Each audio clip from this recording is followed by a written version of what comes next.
Hi,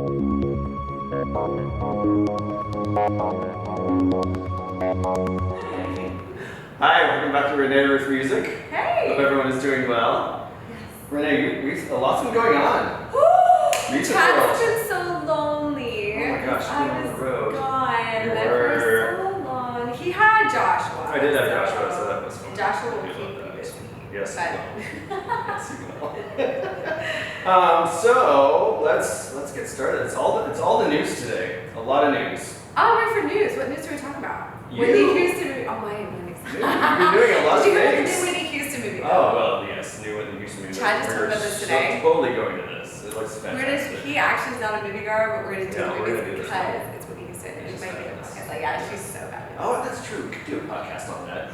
Oh, I we know. are totally doing that. Rolling today. We are totally doing It's that. happening. All right, so back to you because you're fabulous also. You guys have a show that's coming up. You're going to be, what is it called? Is it Get Downtown? Get Downtown, which is like It's a in big October. local festival. Yeah. Like You it's guys- like the to-do. You guys are going to be on the main stage. I know, we got to the main stage, because initially we were supposed to be like on some side stage, and we're like, cool. But then we got out to the main stage, so. So what's that going to look like? Like, what do you know? We were just discussing this with Matthew, because Right. Matthew, who plays keys with me at times, was rolling around to get some, was in the back to get some speakers for a Yeah. show. And what's crazy is that we only have, okay, so, you know this, Yeah. we're big sound, like I'm a tower, like it's Mhm. main stage stuff, which is appropriate. Yeah. However, we only have 10 minutes. So it went from like, hey, there'll be 30-minute sets, which is like, okay, that's like opener act Yeah, stuff. So fair. like a succession, because they've got a number of artists, and I guess the number kept growing. Uh, So I'm not sure. I'm wondering if the event coordinator, who I know and love, but he doesn't play out much, is not aware of what it takes to set up and play and tear down. So if you're listening to this and you're not, a performer, all the musicians right now are like, what? Because I was going to say. they're what? So like, and it's funny because I told Leslie about that. I was like, they gave us some minutes, she goes, you're not doing it. I was like, because so if you don't know, Leslie's like mom/manager. And so I'm on the phone and she's like, did I see you play Get Downtown? She's like, this is amazing. I'm like, yeah. I said, except we got 2 minutes. She's like, oh, you're not doing it. I was like, so, okay, to be fair, and we'll get back to I was like, no, well, It's fine. It's fine. I said to her, I was like, well, they've already, to be fair, had we started the conversation about performing Get Downtown and it was said it was 10 minutes then, I probably said, that's not possible. Right. Like, not that I don't want to do it because I really do, but Yeah. that's just not even, like, it would take me 10 minutes just to get the tower on stage. I was going to say, like, even just setting up would take that long. No, it would take So, way longer yeah. than that. Like, it's like set up and sound. You know how long it takes Oh, before my I shows know. in here? It's a And we lot. didn't even have to bring the gear. Like, in No, the back is you'd where have to unload, set up. process that for a second. Oh, no, it would be. Now they will have sound there already, but it would still Matthew's to set up. All Fred's drums gotta get set up. Matthew's gotta get set up. So like, what I can't figure out. So if you're listening to this and you're not familiar with stage performing, and if you are a performer, you're gonna be asking the same questions. There's a stage. There's I think 2 or 3 hours of music, Okay. and they're rolling us in 10-minute sessions. So when are we all sound checking? That was going to be my next question. One, I still have that question because even if and then remember everyone's got all their own gear. So and it's called backlining, right? So like in a typical show, if we went to see a headliner, the headliner would sound check and then have you ever been and you see the band and there's a drum kit behind and there's they call that backlighting. So everything that they need is on stage. Okay. And then it's the opener that's up front. Yeah. So the headliner sound checks at the beginning, they leave, and then the little opener comes in and they sound check and play. Right. Right? How are you gonna backline? Like, so if you figure it's 2 hours and we're 10-minute sessions, that's like 20 people. Like, how are you gonna? I'm overwhelmed. So because I'm not the one running the event, I'm not giving it that much. So what I did is, because we've learned this, you take control of the things you can control. Right. I can't control what the event coordinators do. I can't control the fact that they gave us 10 minutes. So and I didn't say this to Matthew yet. He won't hear this way later, but Matthew was supposed to play, and I love what I love about Matthew. I love that Matthew heard there was 10 minutes, and he immediately starts thinking, he's gonna do it. Like I love it, which is so funny because Fred heard 10 minutes, he's like, oh hell no. Fred's like, I didn't pull my drums up there for like 10 minutes. Hell no. Now to be fair, Matthew is playing 2 sessions and they're back to back. Oh. So he would be 10 minutes with me, and then he doesn't know this, but he's got 15 minutes, so he'd be up there. Right. That would maybe warrant him like setting up, and he's just got a stand, his keyboard, the computer, and that's it. Fred's got like drum, like the drummer, all the drummers out there. What? Like it's like so much stuff. Like it's just, and Fred was like, and because Fred's also done good downtown, so like Chad lives downtown now. Imagine that you've got to cart all that as well. Like, it's got to, like, and then you've got to, are you waiting till 11 p.m. to be able to get, like, is someone else playing your drum? There's so many questions. Yeah, that's a lot. So, where we landed was that, like in Nashville, when I showcased, we were going to take a showcase approach. And I'm actually kind of, it's such a bummer Fred had COVID this week because this is good. I'm going to say this, and I don't know if it's actually going to happen like this, but I'm going to say it.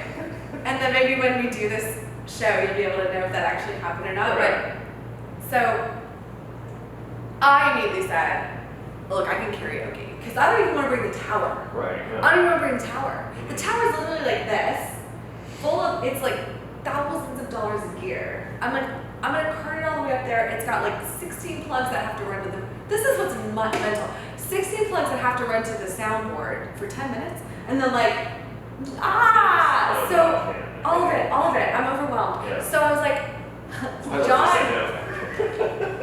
immediately. Right. She goes, you tell him no.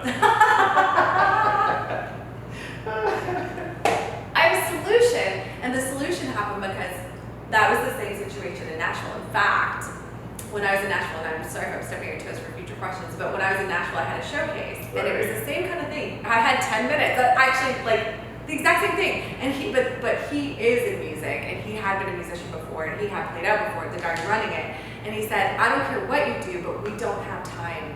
This is why I don't know if the organizer's thinking this through, because he's like, we don't have time to get instruments on stage to sound check to that. So the night before my showcase, you guys, I showcased, and I had been like networking and drinking and talking in loud bars. And the next day I was like, this was such a bad idea. But I had no voice that morning. Chad, I didn't even tell Chad all this yet. So the night before I met there were 2 of us showcasing, and I met the girl, and really cool band. It's called, hold on, Fire Tiger. Thank you. I kept calling them Tiger Fire. You guys are the worst. I don't know why that makes no sense. Why would it be Tiger Fire? No. I think I like the word tiger so much. I was like, that's what I call them, Tiger. I kept saying Tiger Fire. And everyone kept correcting me, it's Fire Tiger. I was like, okay, I'm just going to say it. That is worse. But she was awesome. The band was awesome. Like musicians for the most part are so freaking cool. So like they were also the networking thing, but those smarty pants, like once everything went to bed, I kept that working. She's like, oh yeah, we have a full. She tells me they have a full band, and I remember I stood there and I was like,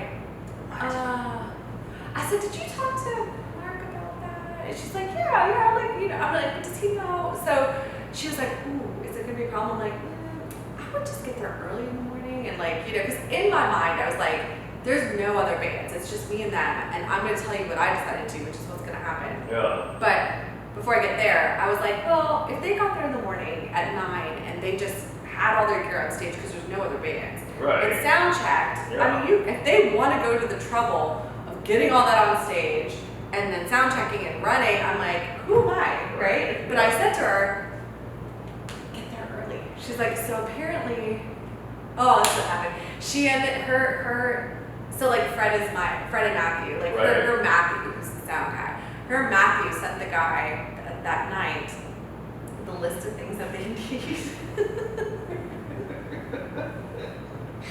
Because when you're gonna get all your stuff on stage, you need like all all the AV needs. We need this run and this run and this run. And so Mark Rebecca's like, yeah, let's not do this.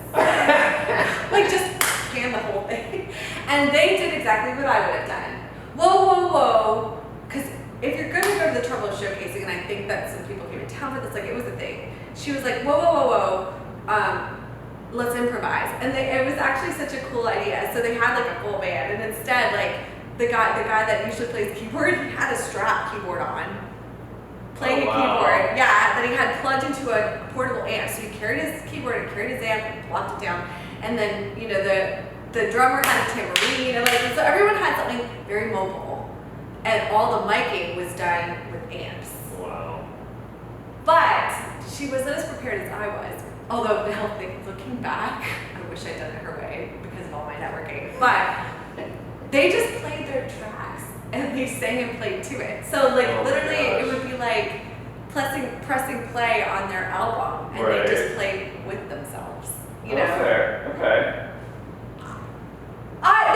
Because I knew that, there were moments where I was like, oh yeah, her voice isn't like, but she actually was pretty on like her recording, like similar. And the guys all knew their parts, so they're just playing along with themselves. And it was great. All right. But they had me go last, so like there was this huge amount of energy on stage, like all these people, and then it was me. And I'm also really tired. I'm also like a little hungover. I'm like a lot of things, and also now feeling like I'm really alone on this stage. It's just like Fred isn't here. No one's here. I was like, because there was just bands. They put a whole bunch of energy on stage. I was like, oh my gosh, I have to fill this stage, and I didn't pick Celine Dion type arias. I was high energy songs. It's me. But John had taken all the tracks I had and took my voice out, called them TV mixes. That's what I asked you. That's all I did. I basically karaoke'd my own music, which when you don't have time to sound check or anything, the only thing that you checked was my voice, and I'm a little upset about this. I'll tell you one more story. So the sound guy in the back, sound guys will make or break. Oh, absolutely. Mariah Carey's big moment, she couldn't hear her right. But no one's gonna think it's the sound guy. They're all gonna think you messed up. And because you have to be able to hear, and each person has to hear differently and need things differently. So I came in early that day, and it was like it starts at 10:30. I'm there like 10 till 10. So there's 40 minutes. The dude is literally like puttering around, and I said, hey man, I was like, so here's my tracks. I said, can we just sound check really quick? He goes, I don't have time for that. I was like. Okay, so just to be clear, so on the mic, I'm kind of tired. I was out late, my voice is a little raspy. Like, can you throw some verb on it? I have a certain way that I like the mic to sound, and like mix it into the track a little while I'm singing. He looks at me, he goes, remember I'm in Nashville, right? He looks at me, he goes, I've been doing this for 15 years. I got you, right? And I'm like, oh yeah, right. I'm from a small town, so it was really funny because he was kind of crappy about it. Which, when I tell you what happened to me, I might have brought that on to myself. Although I really was just trying to be communicative. Sure. I just wasn't. Yeah. So the little girl, the little girl's not fair. The girl that's at Fire Tiger, the lead singer, I told her what she said, and she looked at me. She's like, because she's played in LA and they just got to Nashville, and she's like, they say that all the time and still mess it up. And I was like, right? I was like, so I wasn't left field when I was like, can I have this and this and this? And what's so crazy is I was so thankful. Like I saw him the day before. Thank you for helping this event. I just want people to feel appreciated. Yeah. And then even after all my gratitude, I get up to sing. Because I did also say there are floor monitors, because I don't have my in-ears like I do here. Yeah. My in-ears, that's why we did in-ears. Because the front can't control, they can't mess up, right? So I had the monitor, and I said to him, because I know the speakers, here's the stage, so the speakers going out are in front of me. So the only way I can hear my tracks is if it's coming out of here, and hear my voice if it's coming out of here. Because they're whatever. So I started to sing, and I'm like, I had to step closer because it wasn't loud. Had we sound checked, he would have known. I could have said, can I get more? And had I been a little, like my problem is once I start to perform, the performer in me says just go.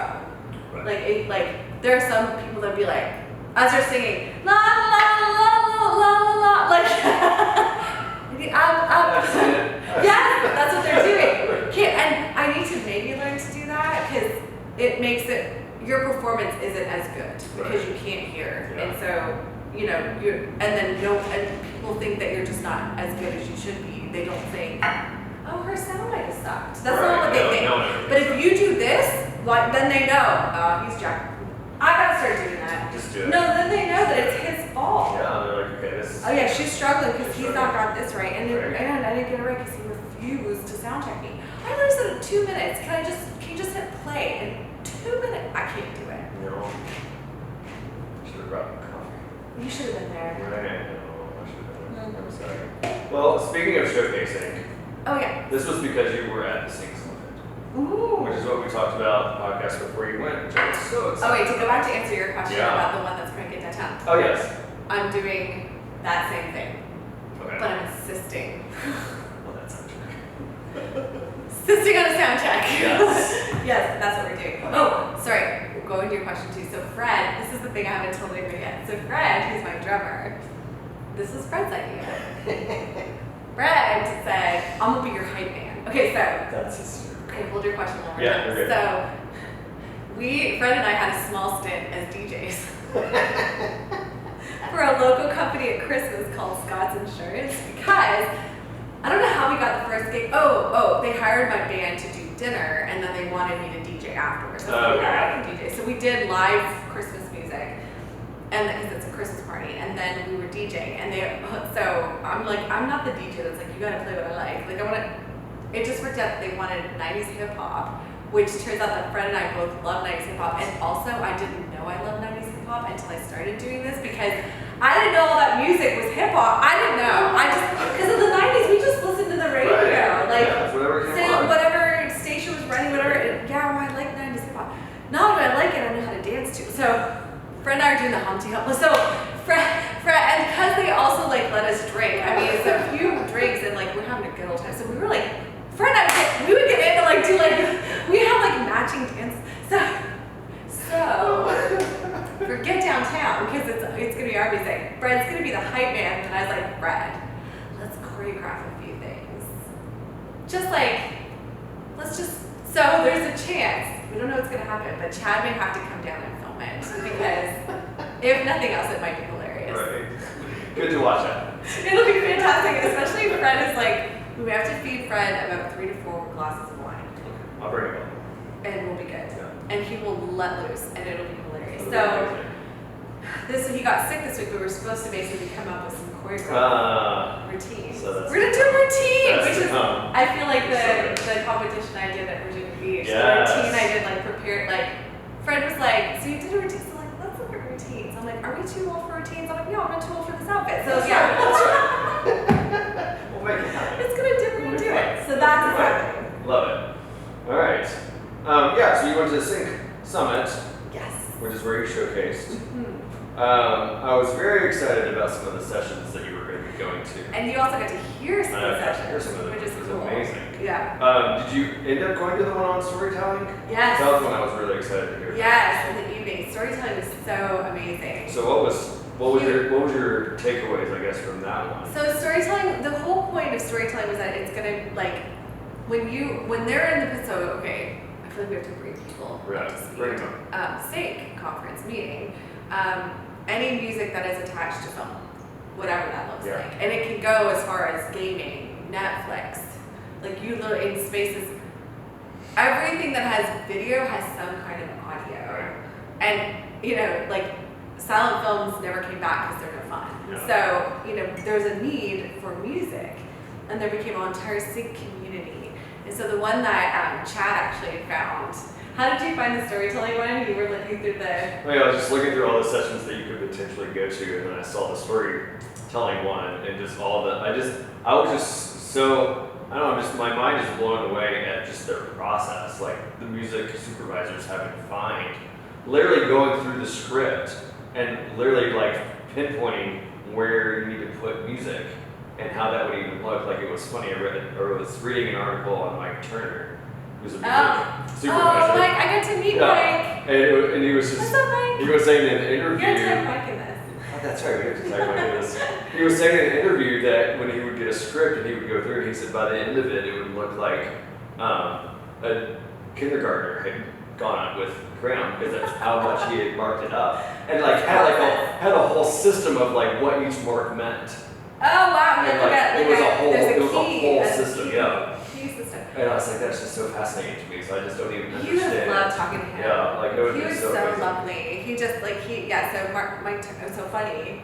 I found his SoundCloud. Oh, nice. So I think it was the next day, the day of my showcase, and he came and sat next to me before he had to catch his flight out. And we were talking about something. I was like, "You're a musician?" And he was like, "No." Like he started to say, "No." I'm like, No, he was. I found your He was. SoundCloud." He looked at me. He goes, "I thought that thing was buried." I'm like, "I found it." He said it in his article.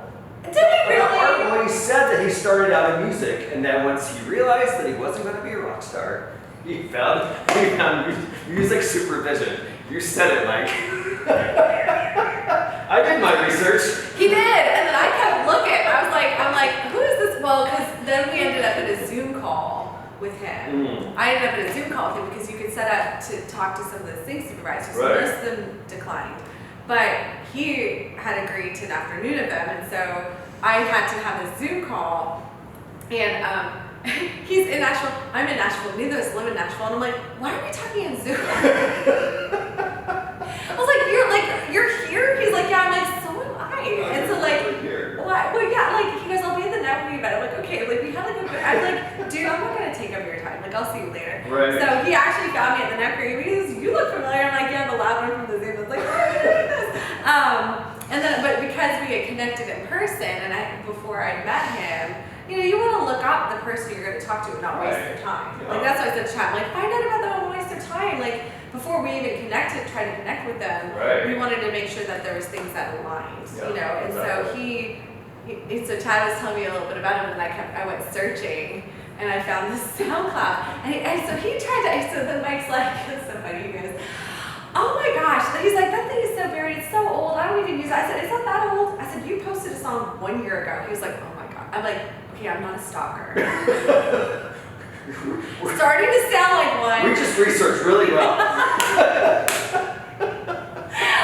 Starting to sound like one, I'm not. But he was such a, like Chad and I said, he's so cool. Like this dude is an independently run sync supervisor he just finished 3 major motion pictures. Huge. Major motion pictures. Like didn't just like major. Like Owen Wilson was on one of them and huge. And he was the guy that went and found some storytelling. So the gist of that is, you know, for the sync supervisors that like you can't just and this seems so logical. You're not just gonna take like whatever is happening in that scene speaking wise has to match what's happening lyrically in a song. Yeah. And so, you know, to me that seems so tedious. Like, and maybe why. And he did tell me in person about that script, like how he gets the scripts and works through them. Because I actually found it fascinating. I'm like, tell me more what you do. Because it's so nothing so I have any. Like who would even no connection to, you know, but it's what he does every day, you know, and that's what he said, like he's going through and he said they said sometimes the person that scripted it will also be thinking of songs, like, you know, but they're usually popular songs, which are super expensive. So, and I'm kind of chuckling because I was watching, I've been watching New Girl, I keep telling Chad about like, you know, we're always trading off. Now it's turned into a thing where people don't watch TV, we binge something. And so he's binging Desperate Housewives and I'm binging New Girl.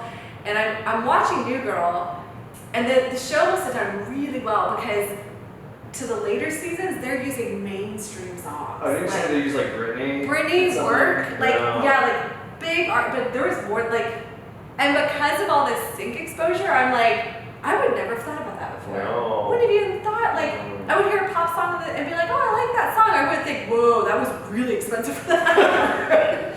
What kind of a budget did they have? Holy moly. Yeah, and so like I was asking him about budget. I was like, you know, what do you do? And he's like, you know, he knows what he can negotiate songs for, because that's the thing. It's kind of like that's his world. So he knows what and the supervisors build relationships with major artists. Right. So like can call in favors of different things. Yeah. And so he was telling me like, you know, he said, the storytelling, he sits down and sometimes it comes with a song. Like the script is like, man, we hear this, but that song helps him because now he knows kind of the tone of the music they're thinking. Right. And then sometimes it's up to him. And so he's looking at he has to know the story of the script to then know how to find the music to match the story. Because have you noticed it's not usually classical or lyric, it's always lyric driven music. And then think about how much harder this is.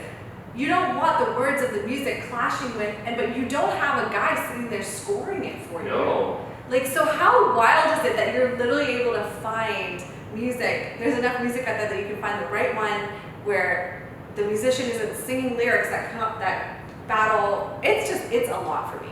Like, that's crazy challenge. Like a lot for me. Like I'm it's like, insane. but I also would love to be, and I said this to Mike, I'm like, I want to be the girl that like, you're like, here's the movie bit, here's the song we like, go down that road. I want to be that girl. Like, yeah, how fun would that be for you? I would love that. Yeah. Like I would love, because I love to write to it, but like give me lyrics, give me a box I gotta fit in. Right. Well, yeah, exactly. You know, and then I'll, within my genre. Don't Within, ask me for yes. country, like there's just, I'm not doing the Elvis No. music, I'm not yet. No, I love it.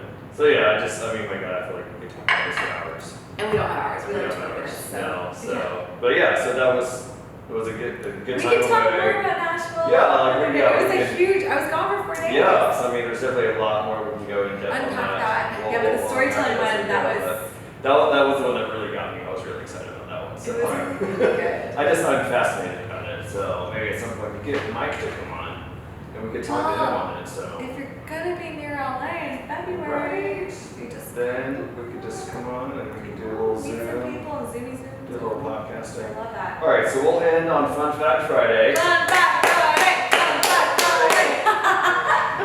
Now this one, I don't know if you knew this, but this is fascinating. What? All right, did you know that none of the Beatles could write or read music? That explains their 3-chord changes. Ah, there you go. All their songs are simple. That's There why. you go. Yeah. So Paul McCartney finally admitted that neither he nor any of the Beatle bandmates were able to read or write music during a 2018 interview. McCartney said that the music just came to him as bandmates, and it was never written down. So No, you could- wait. If he couldn't read or write music, then how was he? Who did the music? Because they So were singers. They were someone- not musicians. Someone obviously had to write it down. It just wasn't them. They just came in and was like, oh, They just came in and did it. fascinating. I want to explore that more now. Yeah, so he said you can only imagine what they may have written if they had actually had some musical training. Right? That crazy? They were the first boy band then. Yeah, they Well, were that was their literally first the boy first band. They were one. the first boy They band. started it. And they did not But know we're how not to do touted it. that way. Yeah. Because they were just So- 4 singers. Yeah. And then the monkeys. And then, Hey, we're the monkeys. so there you go. Take all these people. So I know, right? So we're gonna research that one a We're little bit looking more. into that more. We're I looking into that more, know. so. I know. Well, All we right. love having you. Thanks, for guys. joining us. We'll see you next week. Cheers.